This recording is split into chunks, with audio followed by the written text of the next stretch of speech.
নমস্কাৰ আপোনালোক সকলোকে স্বাগতম জনাইছো আসাম ফক ডান্স টেলেন্টৰ এপিসোড নম্বৰ 2 লৈ আৰু ষ্টুডিওত মই অলিম্পিশ্যাম আৰু আজি এই দ্বিতীয়টো এপিসোডত আমাৰ মাজত আহি উপস্থিত হৈছেহি আমাৰ সকলোৰ শ্ৰদ্ধাৰ লোক সংস্কৃতিৰ অন্যতম গৱেষক তথা লোক সংস্কৃতিৰ লগত ওতঃপ্ৰোতভাৱে জড়িত হৈ থকা আমাৰ সকলোৰে শ্ৰদ্ধাৰ প্ৰবীণ বৰা ছাৰ আৰু প্ৰবীণ বৰা ছাৰক আজি আমাৰ আসাম ফক ডান্স টেলেন্টে অতিথি বিচাৰক হিচাপে আমন্ত্ৰণ জনাইছে মই ছাৰক প্ৰথমে মঞ্চলৈ স্বাগতম জনাইছো এয়া আমাৰ মাজত প্ৰবীণ বৰা ছাৰ তেখেতক খনি ফুলাম গামোচাৰে অকণমান সম্বৰ্ধনা জনাবৰ বাবে লগতে শ্ৰদ্ধা জনাবৰ বাবে আসাম ফক ডান্স টেলেন্টৰ কৰ্মকৰ্তাসকলক অনুৰোধ জনাইছো ধন্যবাদ দেৰি নকৰি আমাৰ মঞ্চৰ কাষতে নিৰ্দিষ্ট কৰি থোৱা আসন অলংকৃত কৰিবৰ বাবে বিনম্ৰতাৰে অনুৰোধ জনাইছো ধন্যবাদ ইয়াৰ লগতে আসাম ফক ডান্স টেলেন্টত যোৱাকালি থকাৰ দৰে আমাৰ মাজত উপস্থিত আছে আমাৰ সকলোৰে শ্ৰদ্ধাৰ তিনিগৰাকী বিচাৰক সকলোৰে শ্ৰদ্ধাৰ প্ৰথমে মই চিনাকি কৰিবলৈ আগবাঢ়িছো সুলেধৰ গগৈ ছাৰক নমস্কাৰ লগতে আমি চিনাকি কৰি দিবলৈ আগবাঢ়িছো অনিমা ভূঞা বাইদেউ নমস্কাৰ ইয়াৰ পাছতে চিনাকি কৰি দিবলৈ আগবাঢ়িছো আমাৰ সকলোৰে শ্ৰদ্ধাৰ নয়ন হাজৰিকা ছাৰক নমস্কাৰ গতিকে দেৰি নকৰি আজি চাওচোন আহক আমাৰ আজি থকা অনুষ্ঠান কেইটি লগতে মই কিন্তু অত্যন্ত আগ্ৰহেৰে বাট চাই থকা আজিৰনো কেইগৰাকী নাচনী বা কেইটি দলক আমি চাবলৈ পাওঁ নহয়নে আপোনালোকে হয়তো নিশ্চয়কৈ আগ্ৰহী হৈ বাট চাই আছে গতিকে দেৰি নকৰি আমি পোনপটীয়াকৈ আগবাঢ়িছো আজিৰ অনুষ্ঠানৰ মাজলৈ প্ৰথমে আসাম ফক ডান্স টেলেন্টৰ চূড়ান্ত প্ৰতিযোগিতাৰ আজিৰ প্ৰথমগৰাকী প্ৰতিযোগী ঋতুপৰ্ণা চুতীয়া শিৱসাগৰ বেতবাৰী আৰু তাইৰ বয়স হৈছে 11 বছৰ অৰ্থাৎ খ শাখাৰ প্ৰতিযোগী এয়া আমাৰ মাজত ঋতুপৰ্ণা চুতীয়া নমস্কাৰ মোৰ নাম শ্ৰীমতী ঋতুপৰ্ণা চেতিয়া মোৰ বয়স 11 বছৰ মোৰ ঘৰ বেতবাৰী বোকাবিল গাঁৱত জিলা শিৱসাগৰ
খুব সুন্দৰ ঋতুপৰ্ণা চুতীয়া তোমাৰ নাচ আমি উপভোগ কৰিলো খুবেই ভাল পালো কিন্তু মইতো ভাল পালে নহব যাব বিচাৰিছো বিচাৰকৰ ওচৰলৈ প্ৰথমে আমাৰ অনিমা ভূঞা বাইদেউৰ পৰা জানিব বিচাৰিম আৰু ঋতুপৰ্ণাৰ নাচ চাইনো বাইদেউ কেনেকুৱা পালে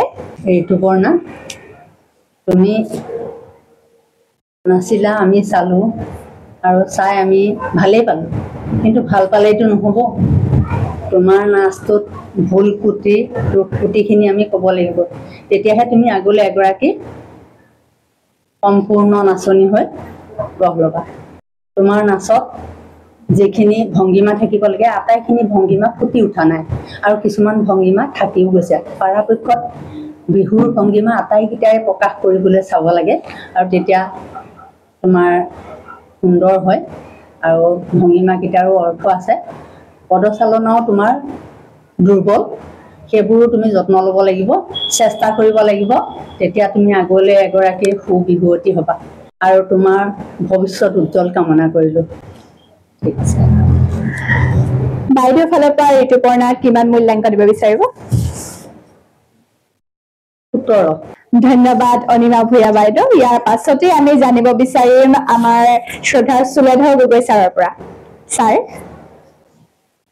সকলোখিনি দুঃখুটি ক'লে আমি আৰু বহাই নাথাকো মোৰ ফালৰ পৰা মই 16 দিছোঁ ধন্যবাদ ছাৰ ইয়াৰ পাছতে আমাৰ হাজৰিকা ছাৰৰ ওচৰলৈ আমি যাব বিচাৰিম আৰু আমি ঋতুপৰ্ণা চুতীয়ালে তেওঁৰ নাচ চাই আমি ভালে পাইছোঁ কিন্তু আমাৰ নাচৰ যিখিনি শৈলীকেইটা মানে ফুটি উঠিলে মানে নাচখন সম্পূৰ্ণ হ'ব বুলি ভাবিছোঁ যিহেতু পেপাৰ নাচখন তেওঁ দিছে হাতখন যেনেকৈ ম'হৰ শিঙৰ গোটেই লৈ পেলাই যেনেকৈ ওপৰাকৈ বস্তুটো দিব লাগে সেইটো পোৱা নাই আৰু লগত তেওঁ